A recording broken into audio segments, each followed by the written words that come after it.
13.5%, other tubers up 14%, and yams up 11.3%. Animal farming was estimated to have increased due to higher production of broiler meat, up 6.5%, and eggs up 22.1%. Also, contributing to the performance of the industry was an estimated improvement in post-harvest activities associated with increased levels of coffee production. Further growth was constrained by a contraction in traditional export crops, which declined by 7.3%, largely reflecting lower production of sugarcane, which outweighed an increase in coffee production. The lower output of sugarcane largely resulted from the closure of one sugar factory, Golden Grove. Mining and quarrying. Real value added for the mining and quarrying industry contracted by an estimated 37%. This was due mainly to declines in both alumina and crude bauxite production. Alumina production was down 39.9% due to the closure of the Gisco Alpart alumina refinery for upgrade works, as well as lower production at the Jamalco alumina plant. This was reflected in a decline of 28.4 percentage points to 41.9% in the average capacity utilization rate at alumina refineries. Crude bauxite production declined by 23.4% due to a contraction in demand from third-party customers. The average bauxite capacity utilization rate decreased by 14.4 percentage points to 45.3%. Manufacturing. Real value added for the manufacturing industry was estimated to have grown by 2.7%, reflecting growth in both the food, beverages, and tobacco and other manufacturing components. With respect to food, beverages, and tobacco, higher levels of output were recorded for poultry meat, up 6.8%, edible fats, up 13.2%, edible oils, up 5.8%, animal feeds, up 2.5%, and bakery products, up 4.3%. With respect to the beverages, growth was recorded for rum and alcohol, up 59.2%, beer and stout, up 3.2%, and carbonated beverages, up 2.3%. A further increase in this subcategory was stymied by an estimated contraction in sugar, down 45.1%, and dairy products, down 25.2%. In the other manufacturing category, higher output stemmed largely from increases in the petroleum products category. In the petroleum products category, increases were recorded for liquid petroleum gas, up 164.5%, turbo fuel, up 172.9%, and automotive diesel oil, up 153.5%.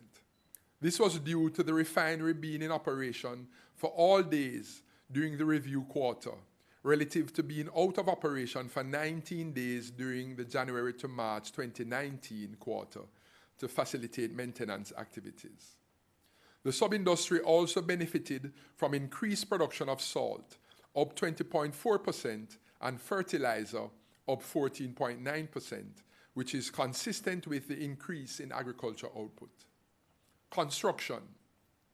Real value added for the construction industry fell by an estimated 2%, reflecting a downturn in both the building construction and other construction components. The contraction in the building construction component was due to a decline in residential and non-residential construction, reflecting a decrease of 91.2% in housing starts by the NHT to 382 units. However, there was an increase in the volume, up 7.1%, and value, up 47.1%, of mortgages disbursed by the NHT. The estimated downturn in the other construction component reflected reduced capital expenditure by institutions such as the Jamaica Public Service, which disbursed $1 billion relative to $1.8 billion.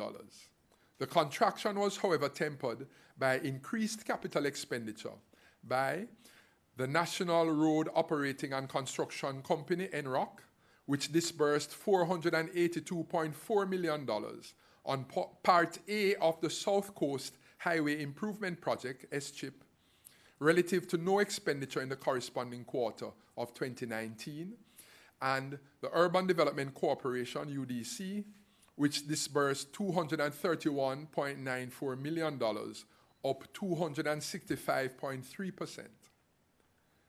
Developments in the services industry. The services industry was estimated to have contracted by 1.5%, largely reflecting a downturn in transportation, storage and communication, hotels and restaurants, and the other services industries.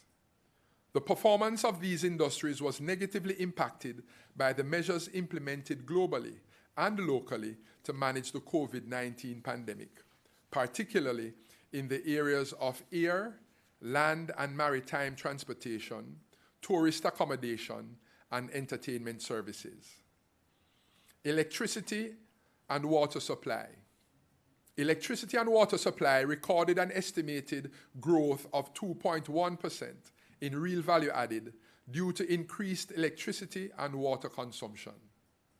Electricity consumption grew by 1.6%, reflecting higher levels of consumption by the categories residential, up 4.6%, general service, that's small businesses using less than 25 kilovolt ampere kVA, up 4.6%, power service, that's large businesses using more than 25 kVA but less than 500 kVA, up 2.7%, and large power, that's businesses using more than 500 kVA, up 2.7%. These increases outweighed declines in the largest power, that's single locations that have a minimum peak demand of 2,000 kVA, and street lighting and other categories, down 6.7% and 44.5% respectively. The downturn in the street lighting category partially reflected the energy-saving effects of the increased use of LED bulbs for this purpose. Water consumption increased by 3.9%, reflecting higher consumption in both the Western Division, up 2.3%, and the Eastern Division, up 4.7%. The growth in water consumption was facilitated by increased water production, up 4.7%. Transport, storage, and communication. Real value added for the transport, storage, and communication industry contracted by an estimated 2.6%.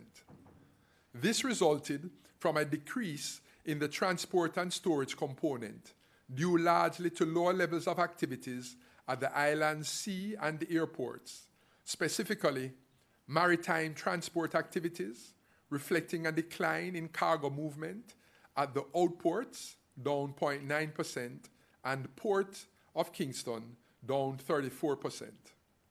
Air transport component, reflecting decreased passenger movements, was down 14.4%, due mainly to departures, down 11%, and arrivals, down 17.8%. Finance and insurance services.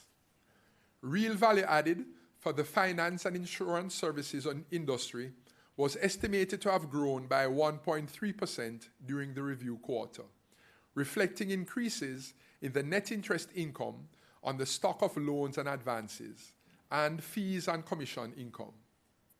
This industry also benefited from financial activities associated with the initial public offering of Trans-Jamaica Highway, the largest IPO on the Jamaica Stock Exchange, which raised $14.1 billion during the quarter.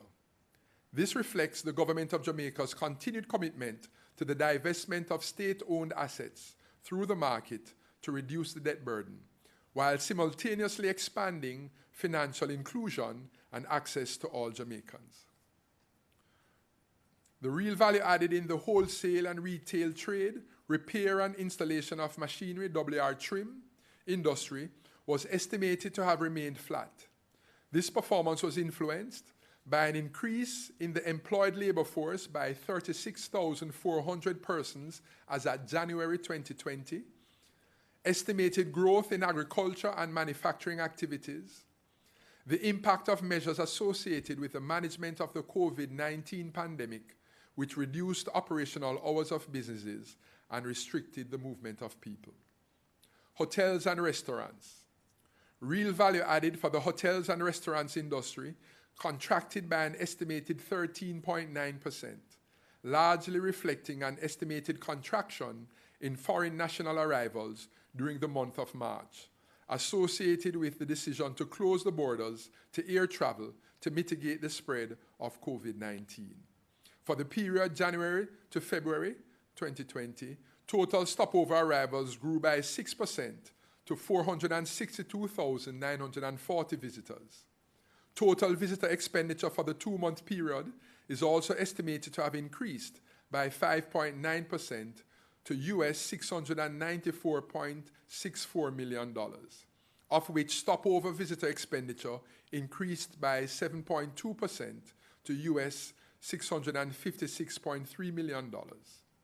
However, data on total airport arrivals during the quarter indicate that there was a 17.9% decline during January to March 2020, largely reflecting the impact of the restrictions imposed locally and globally as a result of COVID-19. For the employment update, based on the labor force survey undertaken by the Statistical Institute of Jamaica, Statin, for the month of January 2020, the unemployment rate was 7.3%. This was 0.7 percentage points lower than the rate recorded in January 2019. The number of persons employed increased by 36,400 persons relative to January 2019. There was an increase in the labor force by 29,300 persons to 1,369,500 persons due to the following factors: a natural decrease in the working age population by 600 persons. That is, there were 600 less persons within the age group 14 years and older, and a decline of 29,900 in the number of persons outside the labor force. An examination of the employed labor force by industry group as at January 2020 revealed that 11 of the 16 industry groups recorded higher employment levels. The largest increases in employment were recorded for wholesale and retail trade, up 12,600 persons, real estate renting and business activities, up 8,900 persons, and hotels and restaurants, up 4,800 persons. GDP performance for fiscal year 2019-20. For fiscal year 2019-20, real GDP is estimated to have grown by 0.1%. The heavier weighted services industry was estimated to have grown by 0.7%, which outweighed a contraction in the goods producing industry, which declined by 1.4%. The industries which remained the largest growth during the fiscal year were finance and insurance services, up 3%, manufacturing, up 2.8%, and agriculture, forestry, and fishing, up 2.4%. These outturns were outweighed by declines recorded for mining and quarrying, down 22.9%, construction down 1.8%, and hotels and restaurants down 1%. For the short-term economic outlook, looking at April to June 2020 and fiscal year 2020 to 2021. For April to June 2020, growth prospects for the economy are generally negative based on the anticipated impact of the COVID-19 pandemic, which led to a fall in demand for goods and services amidst the full rollout of measures to contain the spread of the virus. To date, over 5.5 million COVID-19 cases have been confirmed globally, many of which are from economies of Jamaica's main trading partners. The US, Jamaica's main trading partner, accounts for the majority of the confirmed cases globally, followed by Brazil, Russia, and the United Kingdom. This will have significant impact on external demand for Jamaica's goods and services. Measures including the closure of Jamaica's borders to passenger traffic, restrictions on operating hours, as well as physical distancing protocols have negatively impacted key drivers of economic activities, such as hotels and restaurants, manufacturing, transportation, entertainment, and construction services. Spillover effects are also expected to be felt in related areas, such as wholesale and retail trade and finance. In addition, the continued contraction in the mining and quarrying industry due to the closure of the Gisco Alpart alumina refinery in September 2019 will exacerbate the negative impact on economic growth. The construction industry will be negatively impacted due to a downturn in new startups, as well as the halting of some ongoing projects during the period. With respect to the electricity and water industry, data for April 2020 has indicated that electricity consumption has fallen by 6% due to lower electricity sales in all categories except residential, which grew by 15.2%. This is partially attributed to the implementation of the daily curfew, work from home, and Tanaya Yard initiatives during the period. All other customer categories recorded contractions in sales ranging from negative 11.1% to negative 45.7%. This outturn is expected to continue until these initiatives have ended. For the water component, data for April 2020 indicate that consumption increased by 5.8%. This performance can be attributed to a general increase in the use of water for sanitization purposes in both residential and commercial establishments, as well as the stay-at-home protocol, which resulted in increased water usage at home. With respect to tourism activities, a sharp decline in stopover and cruise passenger arrivals is anticipated during the April to June 2020 quarter. This sector is therefore expected to record the most severe contraction in activities in areas including transportation, attractions, entertainment, and hotel and restaurant services. In light of the foregoing, it is projected, as at today, that the economy will contract within the range of negative 12% to negative 14% during the April to June 2020 quarter. This projection is based on information and expectations to date, which are very fluid and will change as new information becomes available. The extent of the decline is contingent on how soon the initiatives to boost economic recovery activities become effective in Jamaica and its main trading partners.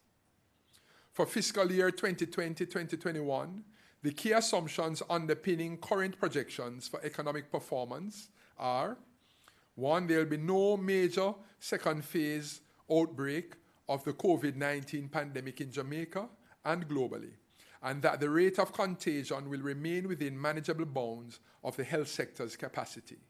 2, there will be a gradual relaxation of measures that restrict the movement of persons as countries gauge its impact on the spread of the virus. 3, there will be lower international and domestic demand associated with an increase in unemployment rates, as some firms will take longer to reopen. And 4, all schools and educational institutions will resume operations by September 2020. And 5, there will be a return to growth performance during the January to March quarter of 2021.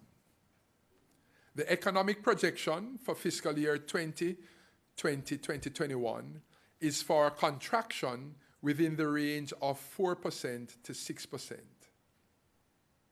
The services industry will record a significant share of this decline, particularly in the hotels and restaurants, other services, and the transport, storage, and communication industries.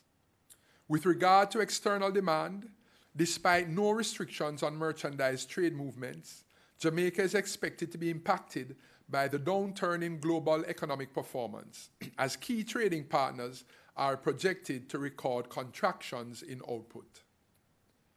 Other anticipated areas of adverse impact during 2020 may include increasing unemployment and underemployment levels, inconsistent or reduced income streams, including revenue and remittance flows, risks to standards of living, including the ability to consume goods and services, the risk of poverty. Some families have experienced the reality of a thin line between their employment, their job or livelihood, and the immediate risk of poverty. That is, a significant reduction in their ability to earn and consume goods and services. We also remind the country to be mindful of the fact that our society is characterized as an aging population and would therefore be at a greater risk from the effects of COVID-19, given the prevalence of comorbidities within this segment of the population.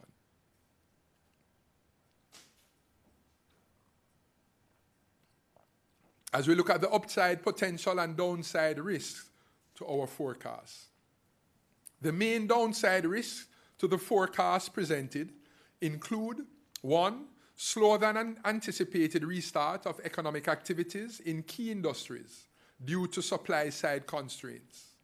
2. Adverse weather conditions, particularly on the agricultural activities. 3. The advent of a second round of contagion due to the relaxation of measures to contain the spread of COVID-19. And 4. Slower than anticipated restart of the economies of Jamaica's main trading partners, which will negatively impact external demand. And 5. Increased factory downtime associated with aged production plants, as well as lower commodity prices, which make it unprofitable to produce. The pace of economic growth could, however, be enhanced if the following upside potential are realized. 1. Stronger than anticipated global demand associated with an early rebound in global economic activities. 2. Faster than anticipated recovery of key industries due to the effective channeling of domestic demand to sustain productive activities, especially in the agriculture, manufacturing, and hotels and restaurants industries. 3. Faster than expected recovery in local demand as firms rehire workers that previously lost jobs, or increases in numbers of hours worked, numbers of hours for workers whose hours were reduced. And 4. Stronger domestic linkages as local firms satisfy local and global demand, which were previously fulfilled by the global supply chain. Looking now at our Vision 2030, Jamaica, the National Development Plan, in terms of an update, Jamaica's National Development Planning Framework is geared towards the achievement of our national goals and the global goals to which we have committed, and forms the framework for our participation in global agreements and forums on development. Jamaica remains committed to pursuing the long-term goals articulated in Vision 2030 Jamaica, the National Development Plan. However, in the face of COVID-19, strategic actions required in the medium to long term to realize our goals and maintain that path will require review and revision. This includes revisiting the development targets up to 2030 and the period or schedule for achieving these planned outcomes and our national development goals. This process has commenced with government-led strategic actions and plans from various sectors, including program revisions and reviews, in an effort to adapt to the challenges, shocks, and risks presented by the global pandemic. We are not yet in a position to present revised long-term development targets. However, from the PIOJ's preliminary review of the development targets under Vision 2030 Jamaica, it is anticipated that based on projections for the Jamaican and wider global society and economy, there will be slippages in several indicators. These include real gross domestic product, GDP, annual growth rate, and nominal GDP per capita, the unemployment rate, and poverty prevalence rates. To be noted, prior to the COVID-19 pandemic, Jamaica, in its pursuit of Vision 2030 Jamaica, had entrenched macroeconomic stability, evidenced by low unemployment and inflation rates, a declining debt-to-GDP ratio, and 7 consecutive years of economic growth. Also, Jamaica has been strengthening its capacity for disease surveillance, mitigation, and risk reduction, and the responsiveness of the health system in advancing the achievement of a healthy and stable population, which has served as a key tenet of Jamaica's public health response to COVID-19. However, COVID-19 has demonstrated how quickly a path of growth can be challenged. Jamaica's capacity to identify the necessary strategic adjustments under Vision 2030 Jamaica will improve as more data, statistics, and information become available from research and consultations within partnership frameworks, including the multi-stakeholder committees established by the government to inform the program of economic recovery. So in conclusion, the preliminary data presented on performance for the January to March 2020 quarter indicate that the economy has begun to be impacted by the COVID-19 pandemic and restrictive measures implemented to tackle the pandemic locally and globally, evidenced by an estimated contraction of 1.7%. This outturn would result in an estimated fiscal year 2019-2020 growth of 0.1%, down from the previous forecast for growth of 0.6%. Going forward, quarterly economic contractions are anticipated, at least for the remainder of calendar year 2020, with a return to growth performance projected for the January to March quarter of 2021. However, the uncertainty regarding the depth, as in the extent of spread of infection, and the duration of the COVID-19 pandemic poses the main downside risk to this projection. These developments would bring GDP performance for fiscal year 2020-2021 to a contraction within a range of -4% to -6%, the weakest economic performance in almost 4 decades. That is, since a contraction of 4.6% was recorded in 1985. In light of the COVID-19 pandemic, several initiatives focusing on the provision of strategic advice on policy, plans, and programs to the government towards the sustainable recovery of the country from the fallout of COVID-19 has begun. Emphasis is being placed on providing analysis on economic, social, environmental, as well as external cooperation management issues, underpinned by an appreciation of the interlinkages for sustainable development outcomes. This work is being supported by the extensive network of partners for development, including the public and private sectors, the international development partners, and civil society. These initiatives include 1, the CARE program, led by the Ministry of Finance and the Public Service, which involved the collection of data, preliminary impact assessment, and the design and provision of GOJ assistance to mitigate the negative impact on the economy through sustaining domestic demand. This stimulus effort is similar to developments globally, where governments provide temporary assistance to the most vulnerable groups in the society. 2, the Economic Recovery Task Force, led by the Ministry of Finance and the Public Service, which is aimed at developing strategies and policy initiatives to kickstart the economic recovery process.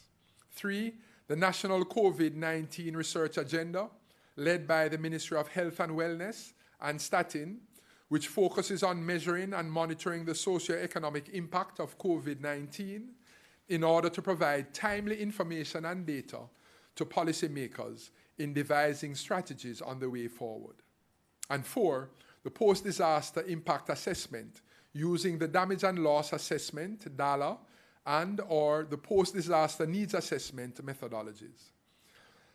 A comprehensive quantification and description of total damage and losses will be undertaken to determine the impact of COVID-19 on the economy and society, to inform the government's policy or program interventions during the recovery phase. So far, the core team has been activated and data collection instruments have been disseminated and reviewed. The monitoring and collection of baseline data is already in process. Finally, the duration of the disease, this disease COVID-19, is unknown, and therefore measures must be put in place to facilitate the effective, though restrained, operation of the economy and society.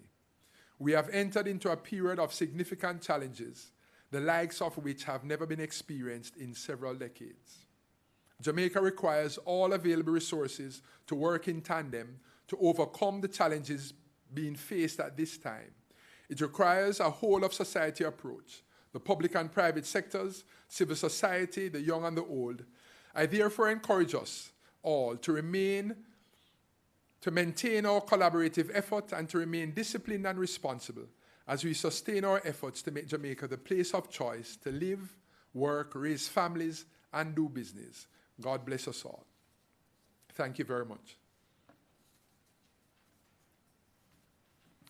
DG, I understand that the section on restaurant, we had lost the feed. Can you repeat that section? On hotels and restaurants? Yes.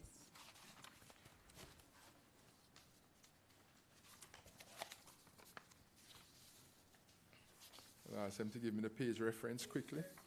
Page 13.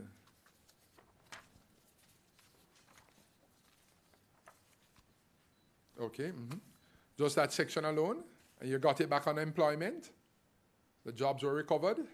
It's a bad joke. Hotels and restaurants.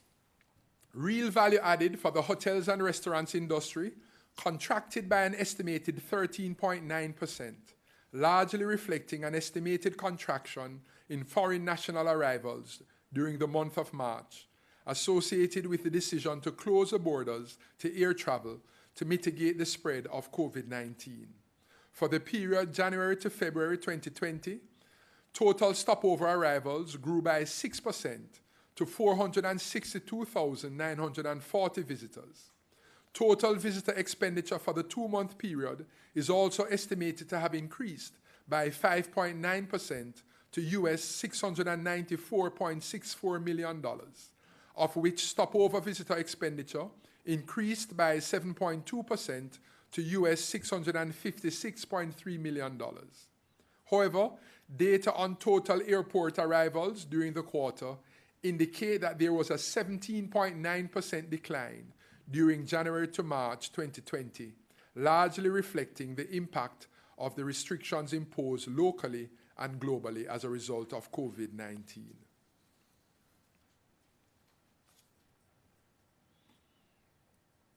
Thank you, DG. We will now take your questions. Please use the raise hand icon to be identified. After you have been identified, please give your name and organization that you're representing.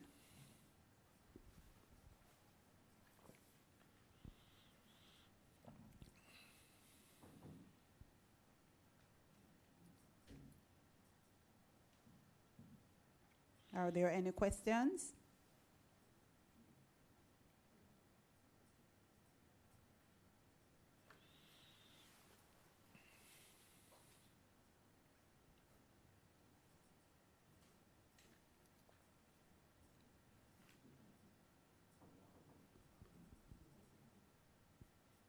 Question coming? Question is coming. So again, as we close, I have Siobhan Campbell. Mr. Campbell, you may go ahead with your question.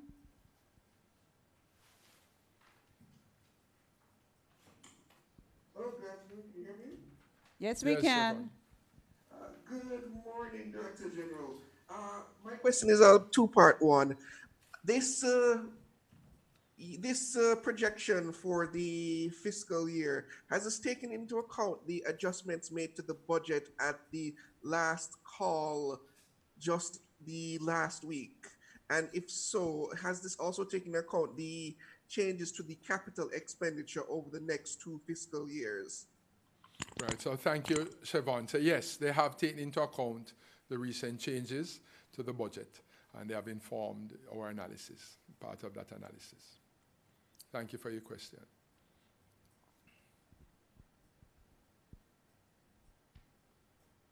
Let's see, there's another question coming.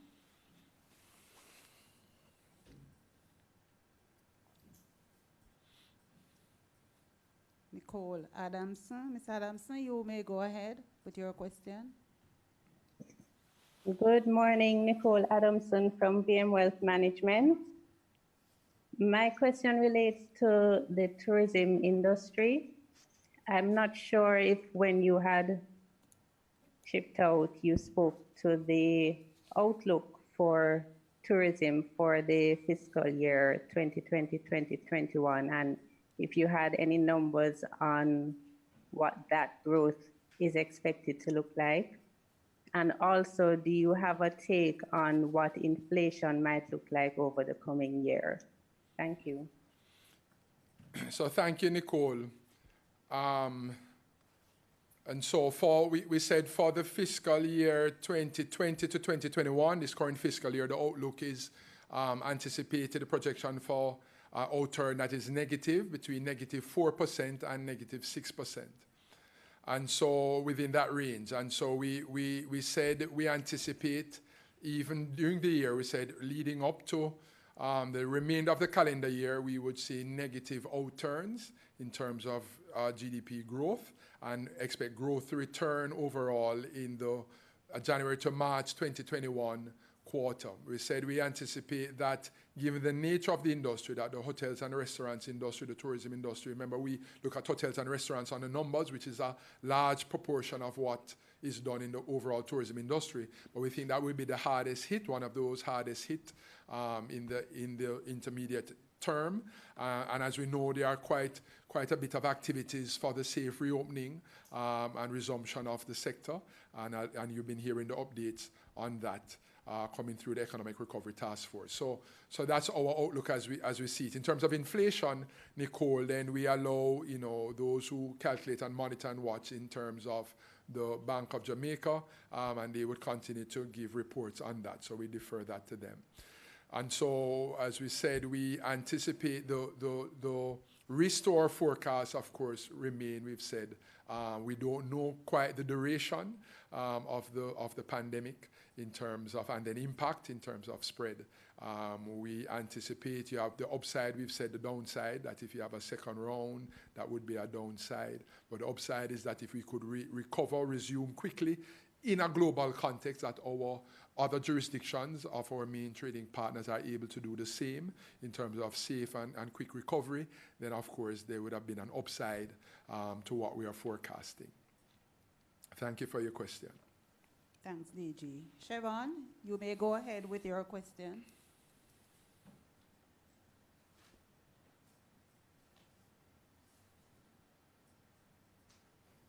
Siobhan, your question, please.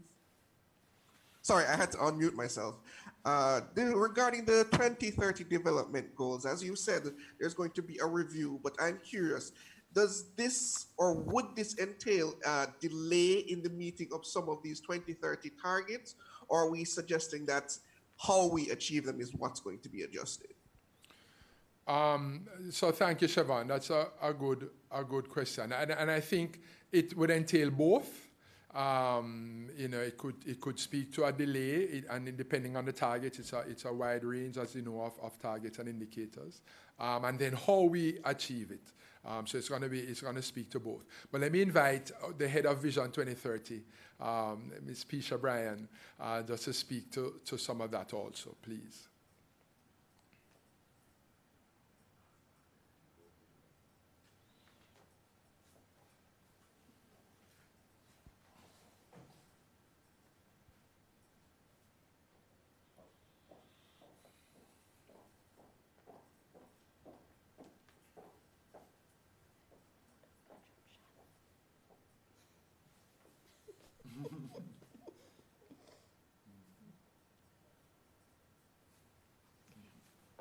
Good morning. In regard to the 2030 targets, as our Director General has said, we would be taking an approach of looking at both. There are some targets that we have actually been highly on track, and some that we have actually very, very much almost reached the target. In one area, we have actually surpassed the target already, the 2030 target, and we were already looking at strategic adjustments to respond to that. So there are areas in which we will be able, we think, based on what we're seeing now, and the situation could change, still stay on track. But of course, we still have to do strategic adjustments even in those areas. But there are areas that we were already struggling in, and that we were already looking at whether or not we would have to revise those targets. And for this fiscal year, oddly enough, we had planned that exercise, that we were going to review those 2030 targets to see which targets realistically could be achieved in 2030, and then if not, when they would be achieved. Please note, however, that missing individual targets does not mean that the country does not advance in development, because that is one of the conversations we often have. Maybe we don't get to all the tenets of developed country status, but we can get to some significant milestones that take us there. So the strategic framework will have to be adjusted, and targets will have to be reviewed, and the timelines changed accordingly. Lastly, I must say, though, that we are thinking at the PIOG beyond 2030. And so, whereas Vision 2030 Jamaica and the Sustainable Development Goals have a timeline of 2030, we have begun the conversation beyond 2030 because Jamaica's development does not end there. Thank you. Excellent. Thank you, Pisho. DG, this is a question from someone on YouTube. What's the gravity of the impact on tax collections for FY 2020-2021? Okay, again, no, so something on the tax revenue and tax collections, you'll hear and have been hearing updates from the Ministry of Finance and the Public Service. The Minister himself chairs the Economic Recovery Task Force, so he's been reporting on that. So we'll continue to defer and allow him to do that and for the Ministry to do that. Thanks, DG. Are there any other questions from the media?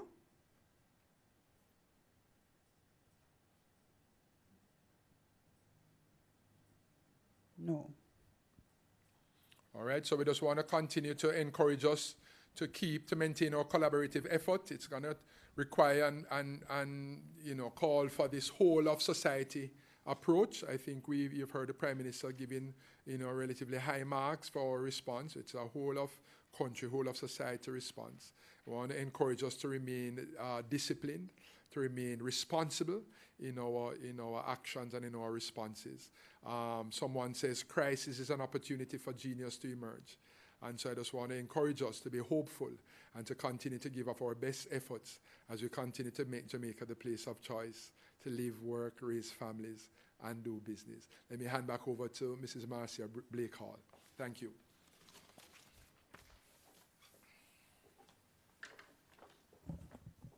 Thanks, DG. Please note that the slides and presentation will be uploaded to the PIOJ website and linked to our social media pages. Ladies and gentlemen, thanks for participating. Please join us again in mid-August when we will present on the April to June 2020 quarter. Have a good afternoon.